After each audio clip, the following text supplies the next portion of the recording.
a philosophy, more than a psychology, more than just an ecology, bigger than biology, larger than anthropology, brushes against astrology.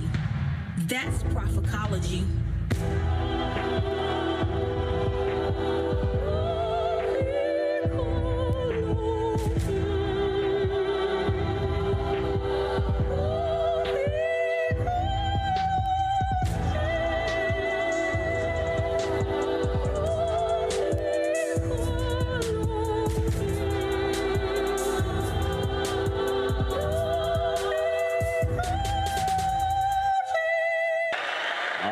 God bless you.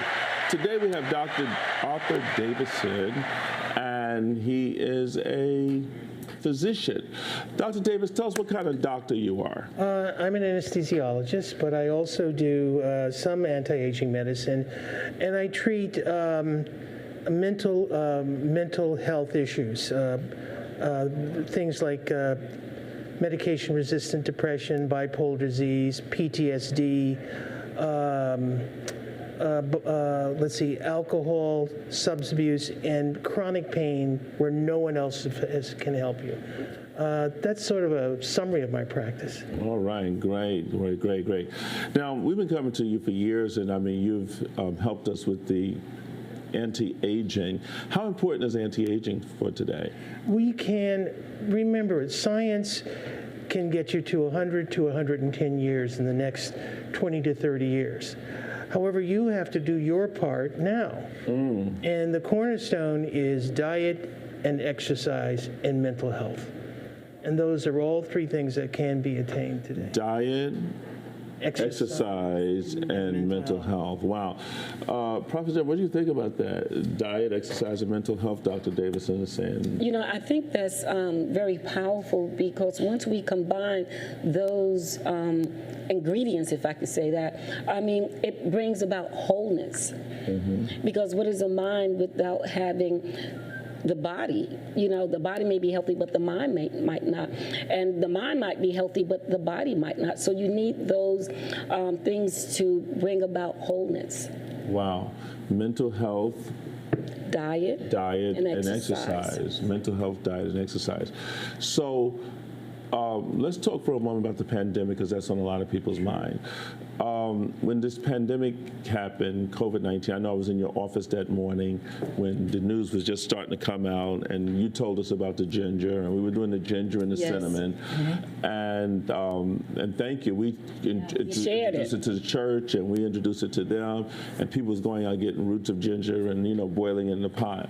How did you come to discover that ginger was such a healing component? Well, you know, it's really just by accident. I mean, there's no substitute for getting vaccinated. Let me say that right now. But ginger has so many healing properties, especially in terms of cancer, the colon, skin, hormones. It does so many things.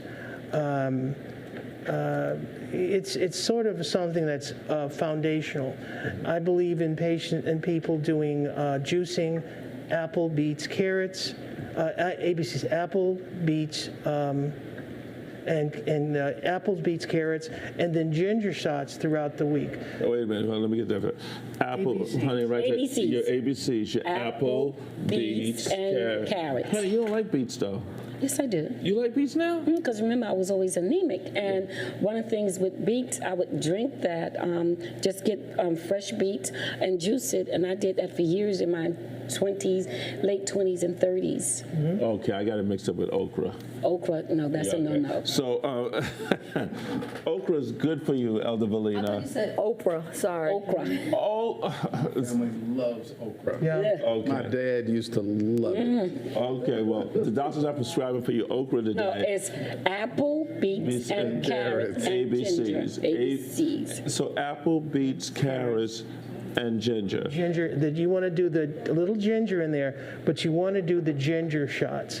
This combination, I'm not going to sit here as a physician and say that there's a cure for cancer. I'd never say that. But people who have it and take this with traditional the traditional standard care of medicine for these diseases, they appear to do better overall. I mean, there's lots of anecdotal cases I can talk about, but again, no cure, but it improves your chance to beat the disease. Improve your chance.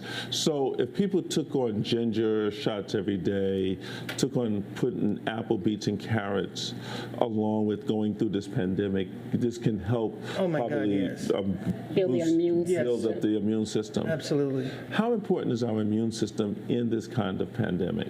Well, if you look at the colon, the Myers patches, which are on the outside of the colon, these are, what am I thinking of? Collections of our immune system. I'm going to guess, I don't remember the medical school number, but probably 60% of your immune system exists around your colon, in these lymph nodes. And the diet, if you get the flu, if you get a cold, if you get an infection, having an immune system that's working at its optimum rate can help you fight off this awful virus. Wow. Now, talking about the immune system, let's talk for a moment about the importance of vitamin D. And I know you've gone through this with me about vitamin D, and want those of you to listen out here very closely. And I ran across this information some years ago when I was reading a book because of course I was taking, and they had did some studies, I believe it was in Harvard, where they was wondering why cancers and certain diseases was running so rampant in African Americans, and come to find out when they tested, they found something common, is that African Americans had low vitamin D, and therefore certain diseases was very aggressive in them. And then I was surprised when I spoke with another physician about what was happening in this pandemic, that it was shocking what they were saying, the data was saying about people that had high levels of vitamin D that seemingly fared out a little better than those that had low vitamin D that really felt the effects. Tell us, number one, what is vitamin D? Vitamin D is more of a hormone than a vitamin. Yes. Okay. And it's important in terms of cancer, preventing those hard cancers, the firm ones, which are the ones that are most aggressive. But it's also important in terms of mental health. It's important in terms of colon health. There's a shopping list of things that... Hold on, you said, you mean vitamin D supports mental health? Oh, absolutely. If you have low vitamin D, you're more susceptible to depression. Okay. Let's talk about numbers. Okay. You go to your doctor, and doctors are doing a wonderful job. I'm not critical of anyone, but when they say your vitamin D is normal, and I think 3 is the minimum, or 3, that just means you're not symptomatic. But for optimum health, you have to have your vitamin D between 50 and 80. That's where you want for optimal health. Now, how do you calculate how much vitamin D you need on a daily basis? For every 10 units from like 30 to 40, 40 to 50, 50 to 60, depending how low you are, you take 1,000 units for every 10 units a day to get where you want to be. So if you're 20 and you want to get to 50, you take a minimum of 33,000 a day. If you want to get to 80, which is for optimum health, you'll take 5,000 units a day. That's a rough way of determining how much vitamin D you Okay, take so a day. give that calculation again. Okay. So if you, whatever the difference is, if your vitamin D is, if you need to get it up 30 points or 30, or get it up, you take how many units? Multiply that times 100, and you're there. Multiply that by 100. Wow, that's good. Let's give that a hand. Thank you. I mean, that's really give that a hand. I mean, that's really something. Uncle Brad, what do you think about that? Have you ever had your vitamin D checked out? Recently, I had my vitamin D checked out, and it was I don't remember the exact numbers, but I know it was in the normal range, but it wasn't high like it should be. It wasn't on that upper end, and so that's why I'm grateful that we were able to get the shot today, so that because I want my numbers to go up, especially in vitamin D. With this next wave of this pandemic, who knows what's coming? You really have to be prepared. Yeah, and then y'all are school teachers, so y'all are working in the public. Working in the schools, Yes. and at some point there will be. They haven't mandated everybody to be vaccinated, but I think it's coming because there's Yes. no other way to have any kind of consistent protection, and we are still one of the few countries that never shut down the whole country. That's why we're having the issues we're having. We didn't shut down. Like China, they shut down, and they were doing steam in your nose 3 times a day. And that's how they shut it down in their country. But the whole country shut down. We never did. Yeah, very interesting. So with the vitamin D helps with mental health. Oh with my God, depression, yes. with mental health. Yep. It helps with bone density as well. Yes. Yep. And it helps with your immune system. Immune system and cancer. And cancer. And cancer. Yeah, breast cancer, colon cancer, prostate cancer, lung cancers. All the solid cancers, the solid tumor cancers. Then I mean, especially those of us in the northern hemisphere, but population where a lot of African Americans live, how come this is not widely reported? Like the knockers on the door. We need you to get your vitamin D levels. Never heard this. Nobody is having this conversation with the community. Not in our community. Not in our community. The thing is, it's not in any communities. Yeah. If you don't go to a doctor who has been trained to do this, and I'm not knocking anybody, but if you don't go to a doctor who's trained to do it, he'll say that, you're within the normal range, but not normal for optimum health. And let me just say one more thing about this. The multivitamin, this is the same thing. The minimum amount is designed to prevent disease but not optimal health. The same thing with the multivitamin. You get just enough vitamins to prevent scurvy, beriberi, but not optimum health. We're not That's the talking, it's just prevention. Prevention and optimal health are 2 different things. Yeah. Wow.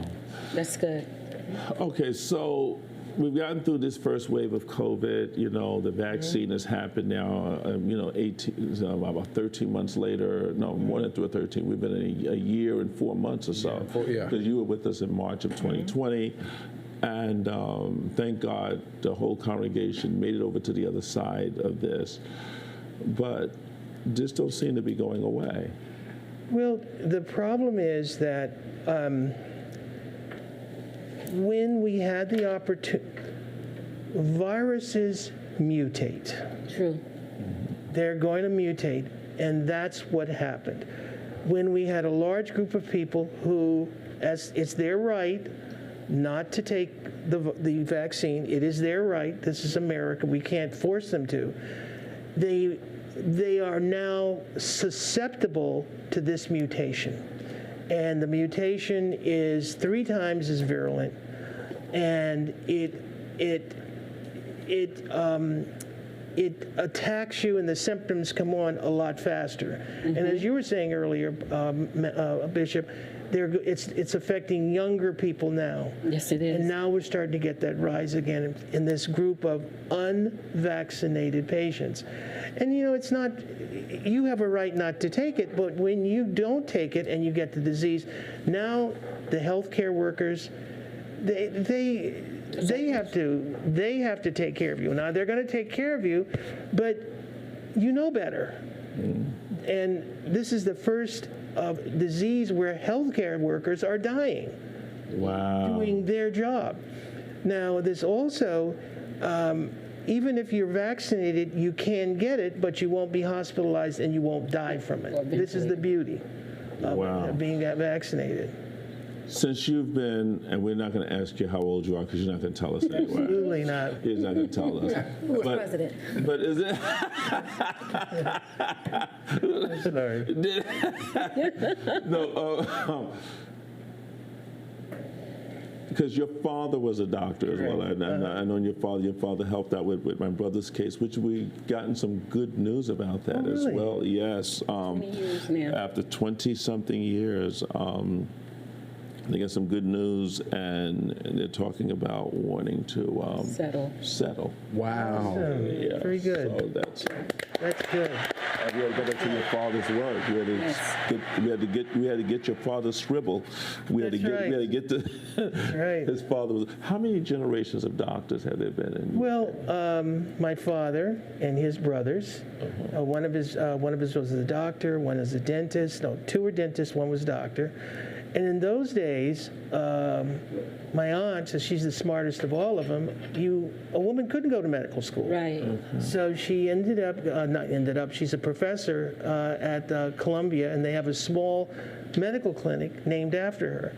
Before that, we had the herbalist for North Carolina was my aunt. Okay. So it goes back quite a long way. Oh, so you're carrying a lot of secret knowledge here, Dr. Davidson. Oh, no. That ginger came down through that pipeline. You're going to keep us around for a long time. Is this the worst that you've seen in a pandemic here in America? When you think Let's about put it this: yes. And as a doctor, I've never been exposed to it. The pandemics that struck this country happened before I was born. Yeah. And those people aren't around anymore and this is new for everyone. Yeah. This was new. If you live in Europe or Africa or not Europe, but one of the underserved countries, you're used to pandemics. Yeah.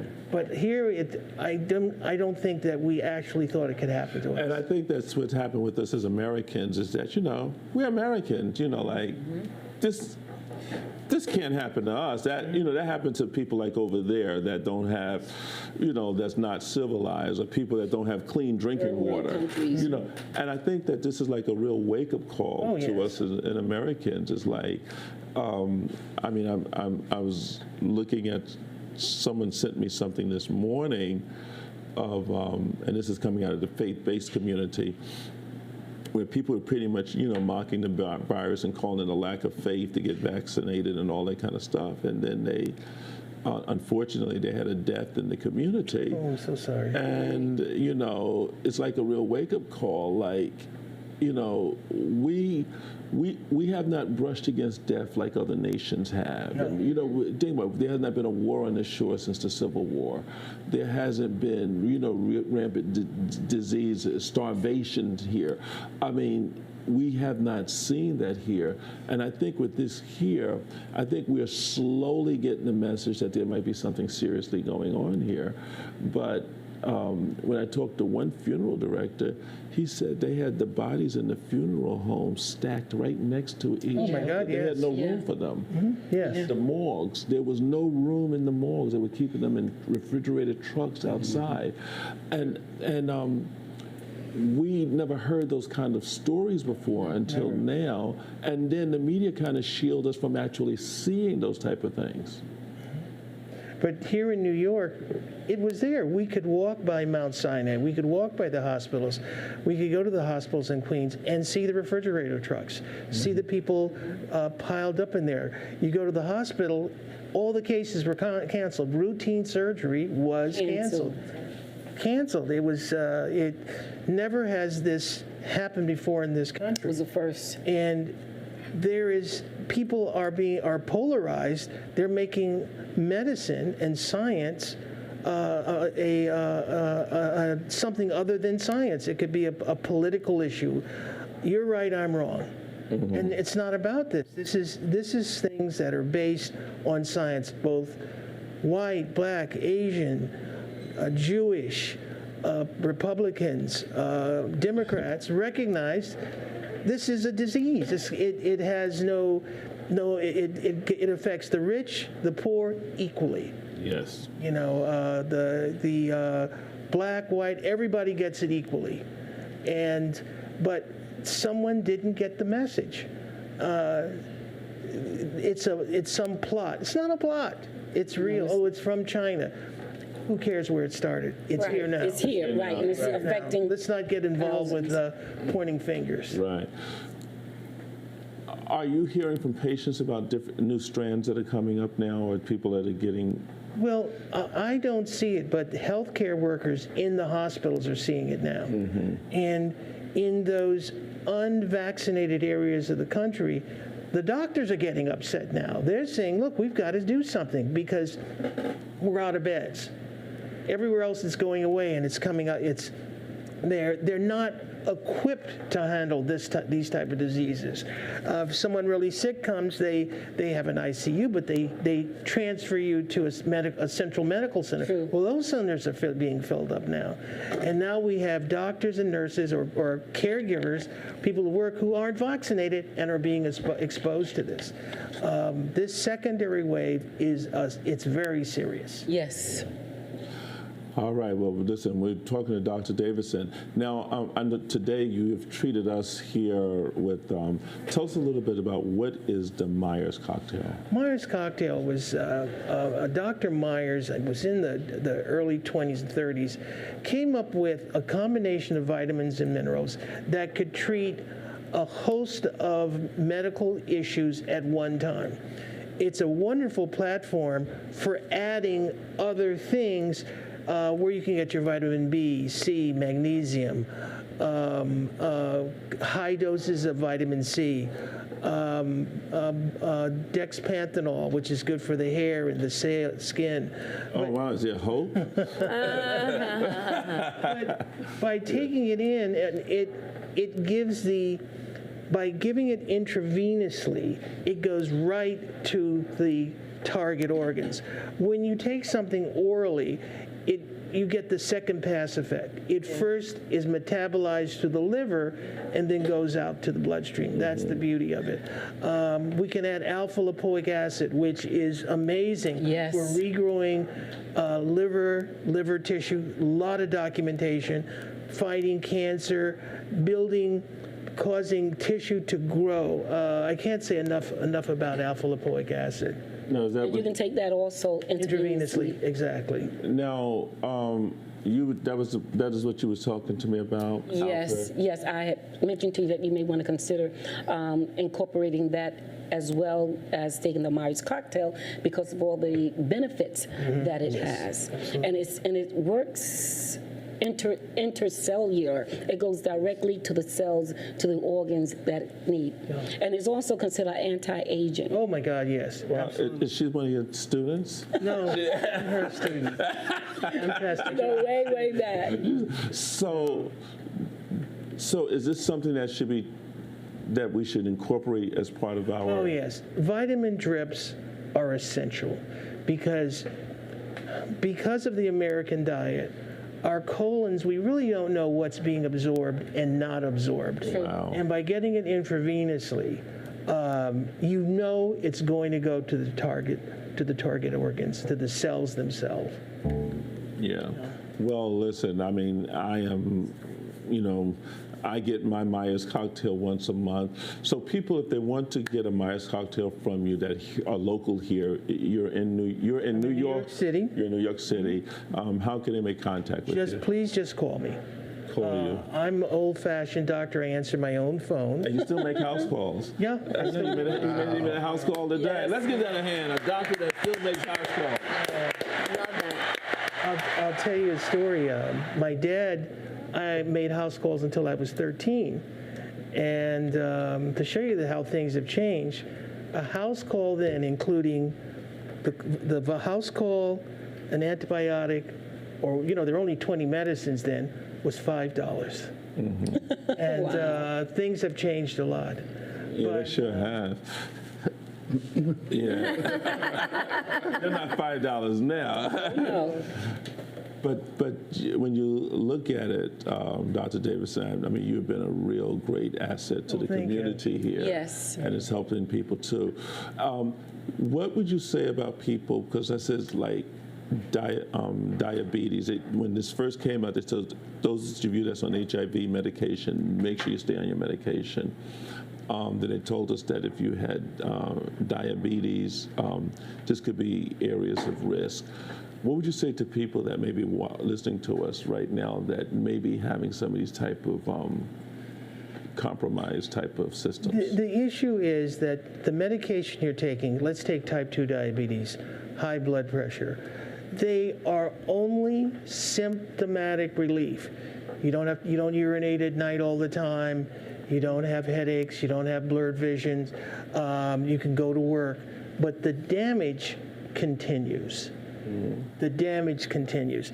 If you go to your doctor and you said you have high blood pressure, he takes it, it's okay. He says, oh, you're doing fine. No, you're not. You're following the regime, but the damage is going on. And if you have diabetes, the doctor will come in and say, you need to be on a diet, you need to do this, you need to do exercise, and it's always mañana. We'll do it tomorrow. We'll do it tomorrow. But these things are lessening your life. When you have these diseases and you get into your 60s, you've retired, you've got a beautiful home, and you have a good pension or savings, that's when it really hits you. That's when it hits you, because the damage goes on. Your arteries are being clogged, your nerves are being affected, your mental health is being affected, the damage goes on. People ask about, there are all type of diets out now, but I'll never forget, I applied for a license I got in North Carolina, and they had, they asked the doctors a question, they wanted to meet you, and the board asked me, well, what's the treatment for type 2 diabetes? And I said, diet and exercise. They all were like, whoa.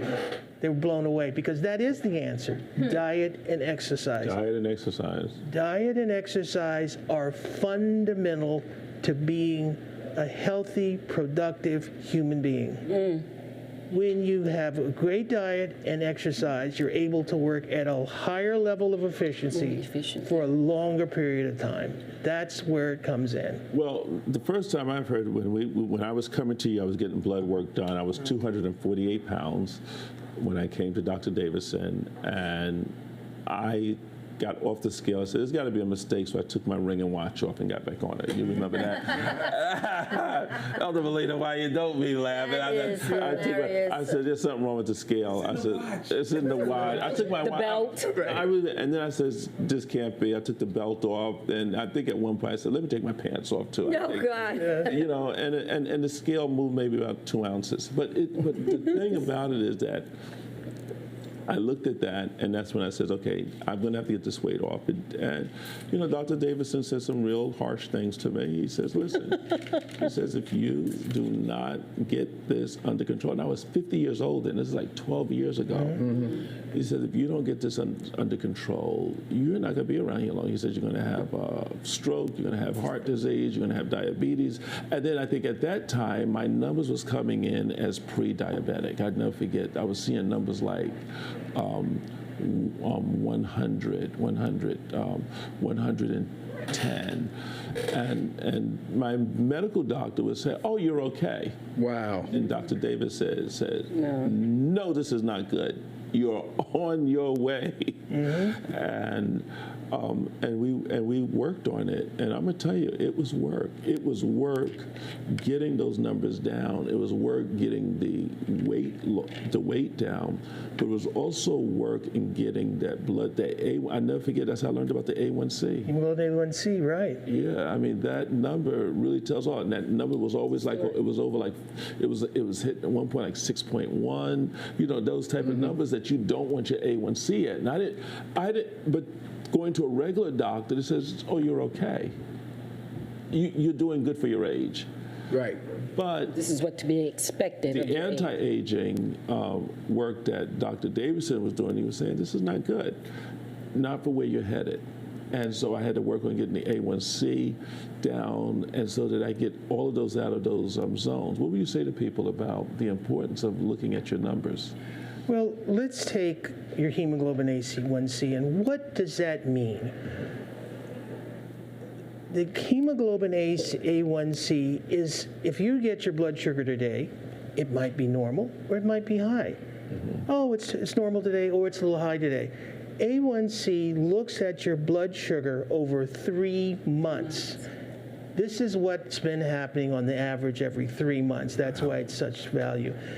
The number is an indication of the percentage of red blood cells Red blood cells carry oxygen to the organs. The percentage of red blood cells that no longer are carrying oxygen but have a sugar molecule attached to them. That's hemoglobin A. Made simply, that's what hemoglobin A1C is. Wow. So sugar could really be a real killer in our diet Yes. today. Elder Valina, what you say think about that? Sugar's the devil. Sugar's the devil. Got to stay Not away good. from it at all costs. And, you know, at the end of the day, every time you take that little packet and you start or putting it into your drink, you have to think about what does it look like down the road when you're in the when a person's in that bed and they have all those tubes and needles and doctors and the machines beeping. You're gonna be thinking about that. It's not worth Well it. put. But sugars is so many of our foods. I was surprised when I was listening to an audio about they were dealing with food, but they were talking about how all of a sudden, because you know Americans used to be skinny. Yes. There used to be the skinny, you know, it's like in school, when we went to school, it was always there was always, you picked on there was one fat kid in the class. And you went to school, right? Now today, it's one skinny person in the class. It's like it reversed. Kids are huge. Yeah, but when we all went to school, we were all thin. I mean, everybody in my class, I'm 62. Everyone was thin in the school. It was the bony girl, the bony boy, you know, Right. the long link, right? Now today you go to the same classroom and said, what has happened? Where is it? You can't even find it. My grandson over there laughing. You can't even find the skinny kid no more in the classroom. We have a kindergartner that weighs more than me. Wow. Okay, Am I lying? Oh no, that little kid, every time I see him, It's like, and they say, you can't say nothing. I was like, every time I see him, I was like, you need to get yourself together. you can't say that. But I'm not. It's terrible. You can't say that. But it's hard to watch because he can bear his breathing, and I have to walk him to class, and he's like, to get up the steps, he has to hold on to the rail, and it's And like almost pull himself up. yes. Wow. And he's a jovial little kid. He's a nice little boy. bad. No, he's not. bad. No, He's spoiled. he's real. he's well loved. He's spoiled. Spoiled. Every day, he's well loved. He's every day. His mother and father walk him in, and they shower and kisses at the door, and they tell him how amazing he is, and you're gonna be great. And it's like, and he's just like, yeah, whatever. Well loved. But it's nice to see. It's nice to see. So, but the American diet, they started putting sugar in everything, fructose, corn syrup, all of this stuff. Yes. And this has definitely affected the whole health in our American diet. Let's take a look. The love of sweets really is a protective mechanism that the body has. 300-400 years ago, 1,000, 2,000, there wasn't a Frigidaire. We didn't know how to store food. So when, for example, a bear came to a hive, he would get in there and eat all the honey for the famine that's going to come. Well, the body has not realized that there are no more famines. And when we eat something sweet, we want to eat more of it to protect us. The problem is that there's so much sugar in it in the form of high fructose corn syrup. Salt, fat, sugar, if you can get those three things in any product, you're going to make a fortune. That's true. Okay, say it again. We got some bacon out there. Salt, Fat, And and sugar. Wow. You've got a home run there. It's ice cream. And not the real salt, but chemical salts. The white salt. the chemicals such as salts like lemon salts, where you see garlic salt. These are chemicals. These aren't these aren't real herbs. They're chemical herbs, and they retain 125 molecules of water. So when you take it, you're going to fill up with water.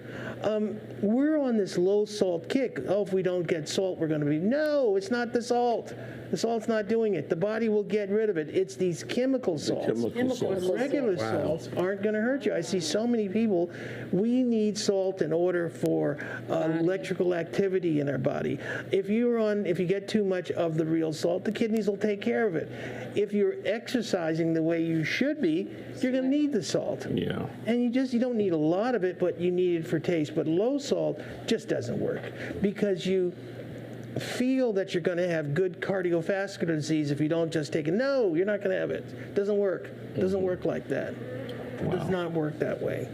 So a person that's in their 50s, I think the average age of people that may be watching us today may be 50. What would you tell them that they should start doing now at 50 years of age? First, walk. Start by walking. First, let's go over how to develop a fitness program. Okay. How do we start with that? And that's so important. You start teeny tiny. The turtle always beats the rabbit in a race. Go slow and steady. Start with walking. A 15 to 20 minute walk for someone who doesn't exercise is a big deal, trust me. And you do that every day for 5 days. On the 5th day, it becomes a habit, and if you stop it, you'll feel it. Just start walking, and you'll start walking longer and longer and longer. People who exercise always change their diet. Always. I used to be a really avid walking. And whenever I'd go somewhere, there were walking parks. Europe has these everywhere. And I'd ask someone, well, why'd you walk? He says, I had high blood pressure. I was a couch potato. I had high blood pressure. I had diabetes. And I started walking. And then I changed my diet. I hear that all the time. And then I changed my diet. And this is more true for women than men, I'll see someone in their 90s, spry, in great shape, maybe using a complicated Leica camera or something. And I'll say, how is it that you're in such good shape? Over and over and over I hear, walking has kept me alive. Walking has kept me alive. Over and over and over again. The one thing I recommend, get a good pair of walking shoes, and it will bring so many rewards. First of all, when you're out there walking, your mind is clear. It fights depression. It fights a mental health disease. Your heart works, your lungs work, your arteries open and close, and it fights arteriosclerosis. I'll never forget this story. It happened decades ago. There was a shop where my dad would take his car to be fixed. And I hadn't seen the owner. And I said, hey, what happened to you? He said, I had a heart attack. They wanted to do open heart surgery, and I don't recommend this. And there was a low-fat diet, then the Pritkin diet. He said, I did the Pritkin diet. Every day I get up and I walk as far as I could. The first day I could walk 12 inches. The next day 1.5 feet, then 2 feet, and slowly it built. And now I'm fine because the heart has a collateral circulation. There's a secondary circulation that'll open up if you start working and you change your diet. People who have cancer, people who walk have less cancer. Because your immune system is working better. Everyone here is developing cancer cells all the time, but our immune system is killing the cancer. Diet and exercise are foundational and they're non-negotiable. You go in and you want a business deal and the other person says it's non-negotiable. Right. Exercise is non-negotiable. It's non-negotiable. Non-negotiable. I'm sorry, you were going to talk. No, that's non-negotiable. So what you want to say, Oliver? How many, and I know it varies for different people, but on average, how many steps should we be having, should we take? 10,000. If we're going to start with steps, which is an excellent idea, you want to get up to 10,000 steps. That's the beginning. That will but the real value is when you go outside and start walking. Walking is addicting. Once you start walking and you have a good pair of shoes, you will walk in the cold, in the sun. You'll go inside to walk in malls. It's true. Aim for 7 days and you'll do 5. But you make it up in the way you feel, the way you look, what you can get done. People who are at their ideal weight are seen as affluent, intelligent, and in control. That may or may not be true, but it's How it's viewed. Yeah, but people who exercise are a lot calmer, and especially when you get into your 80s and your 90s, it's crucial. You have a problem that's bothering you, you go out and walk. When you come back, you found the solution. Wow. Well, listen, you've heard today from Dr. Davison. You can get in touch with Dr. Arthur Davison, and he's a doctor that still makes house calls, right? And for people that are out of the country or out of beyond New York, the tri-state area.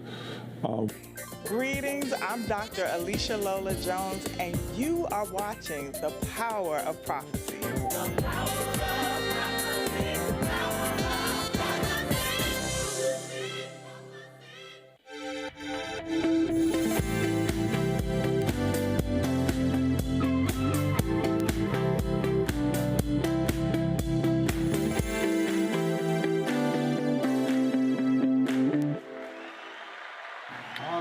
Well, praise the Lord, everyone. Praise the Lord, family. We are back in this Sunday evening. We are on Instagram. We are on YouTube. So spread the word.